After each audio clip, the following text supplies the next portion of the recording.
ಎಲ್ಲರಿಗೂ ಹಲೋ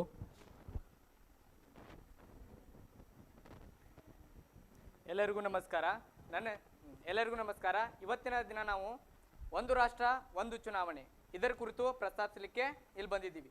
ಒಂದು ರಾಷ್ಟ್ರ ಒಂದು ಚುನಾವಣೆ ಅಂದರೆ ಲೋಕಸಭೆ ಮತ್ತು ವಿಧಾನಸಭೆಯ ಏನು ಚುನಾವಣೆಗಳದಾವಲ್ಲ ಅವನ್ನೆಲ್ಲ ಒಂದೇ ದಿನ ಮಾಡಬೇಕಂತಕ್ಕಂಥದ್ದು ಇದರ ಉದ್ದೇಶವಾಗಿದೆ.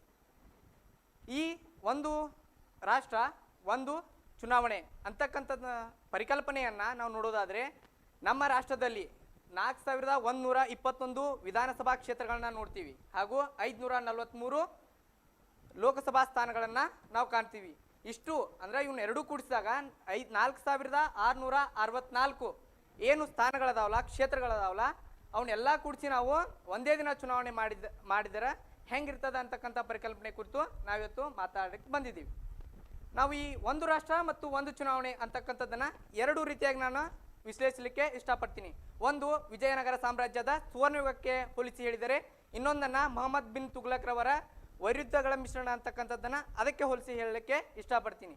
ಸುವರ್ಣಯುಗ ಅಂತಕ್ಕಂಥದ್ದು ನೋಡಬೇಕಾದ್ರೆ ಈ ಒಂದೇ ದಿನ ಚುನಾವಣೆ ಆಗೋದ್ರಿಂದ ಒಂದು ರಾಷ್ಟ್ರದ ಆರ್ಥಿಕತೆ ಅಂತಕ್ಕಂಥದ್ದು ನಮಗೆ ಆರ್ಥಿಕ ಸಂಪನ್ಮೂಲಗಳು ತುಂಬ ಬೇಕಾಗ್ತಾವೆ. ಈಗ EVM ಮಷಿನ್ಗಳಾಗಿರ್ಬೋದು ಅಥವಾ ಸಿಬ್ಬಂದಿಗಳ ನೇಮಕವನ್ನು ಪ್ರತಿದಿನ ಇದನ್ನು ಮಾಡಲಿಕ್ಕಾಗಲ್ಲ. ಒಂದೇ ದಿನ ಅವ್ರನ್ನೆಲ್ಲ ನೇಮಕ ಮಾಡೋದ್ರ ಮುಖಾಂತರ ಆರ್ಥಿಕ ಹೊರೆಯನ್ನು ಕಮ್ಮಿ ಮಾಡ್ಬೋದು. ಇದರಿಂದ ಆಡಳಿತ ಕೂಡ ಸುಗಮವಾಗಿ ಸಾಗ್ತದೆ. ಇನ್ನೊಂದು ವೈರುಧ್ಯಗಳ ಮಿಶ್ರಣ ಅಂತಕ್ಕಂಥದ್ದನ್ನು ಹೇಳಿದೆ. ಒಂದು ರಾಷ್ಟ್ರ ಒಂದು ಚುನಾವಣೆ ಅಂತಕ್ಕಂಥದ್ದನ್ನು ಪರಿಕಲ್ಪನೆಯನ್ನು ನೋಡ್ತಾ ಇದ್ದೀವಿ.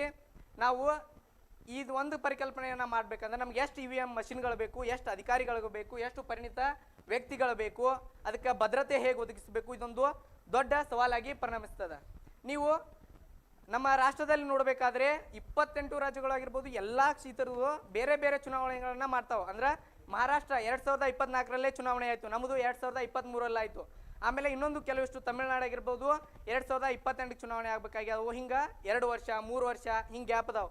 ಉತ್ತರ ಪ್ರದೇಶ ಮತ್ತು ಕರ್ನಾಟಕಕ್ಕೆ ಹೋಲಿಸಿದ್ರೆ ಈಗ ಒಂದು ಸ್ವಲ್ಪ ಮತ್ತೆ ವೇರಿಯೇಷನ್ ಆಗ್ತಾವೆ. 1 ವರ್ಷ 2 ವರ್ಷ 1 ವರ್ಷ ಇದ್ರೆ ನಾವು ಈ ಒಂದು ರಾಷ್ಟ್ರ ಒಂದು ಚುನಾವಣೆ ಅಂತಕ್ಕಂಥ ಪರಿಕಲ್ಪನೆಯನ್ನು ಬಳಸ್ಬೋದು. ಆದ್ರೆ ಈಗ ಏನಪ್ಪಾ ಅಂತಂದ್ರೆ 4 ವರ್ಷ ನಮ್ಗೆ ಇಲ್ಲಿ ಗ್ಯಾಪ್ ಆಗುತ್ತೆ. ಹೆಂಗೆ ನಾವು ಚುನಾವಣೆಯನ್ನು ನಡೆಸಬೇಕು? ಈಗ ಸಂವಿಧಾನದ 83ನೇ ಕಲಂನಲ್ಲಿ ನೋಡ್ಬೋದು ಮತ್ತು ಸಂವಿಧಾನದ 172ನೇ 1ನೇ ಕಲಂನಲ್ಲಿ ನೋಡಬೇಕಾದ್ರೆ ಸಂಸತ್ತು ಮತ್ತು ವಿಧಾನಸಭೆಗಳ ಚುನಾವಣೆಗೆ 5 ವರ್ಷಗಳನ್ನು ಮೀಸಲಾತಿ ಇಟ್ಟಿದ್ದಾರೆ. ಇವುಗಳನ್ನ ಏನು ಮಾಡ್ಬೇಕಂದ್ರೆ ತಿದ್ದುಪಡಿ ಮಾಡ್ಬೇಕು. ಒಂದು ವೇಳೆ ನಾವು ಒಂದು ರಾಷ್ಟ್ರ ಒಂದು ಚುನಾವಣೆ ಒಂದು ವೇಳೆ ಆಯ್ತಪ್ಪ ಚುನಾವಣೆ ಮಾಡಿದ್ರೂ ಕೂಡ ಸುಸೂತ್ರವಾಗಿ ಆಡಳಿತ ನಡೀತಕ್ಕಂಥದ್ದನ್ನ ಹೇಳಲಿಕ್ಕಾಗಲ್ಲ. ಆದ್ದರಿಂದ ಒಂದು ರಾಷ್ಟ್ರ ಒಂದು ಚುನಾವಣೆ ಅಂತಕ್ಕಂಥದ್ದು ಒಂದು ಸುದೀರ್ಘ ಪರಿಕಲ್ಪನೆ. ಆದ್ದರಿಂದ ಅದರ ಸೂಕ್ತ ಕ್ರಮಗಳನ್ನು ಮೊದಲೇ ಸ್ಥಳೀಯ ಮಟ್ಟಗಳಲ್ಲಿ ಅದನ್ನು ಮೊದಲು ಪ್ರಯೋಗ ಮಾಡಿ ನಂತರ ರಾಷ್ಟ್ರ ಮಟ್ಟಕ್ಕೆ ಅದನ್ನು ಅನ್ವಯಿಸಬೇಕಂತ ಹೇಳ್ತಾ ನನ್ನ ಮಾತುಗಳನ್ನು ನಿಲ್ಲಿಸ್ತೀನಿ. ಧನ್ಯವಾದಗಳು.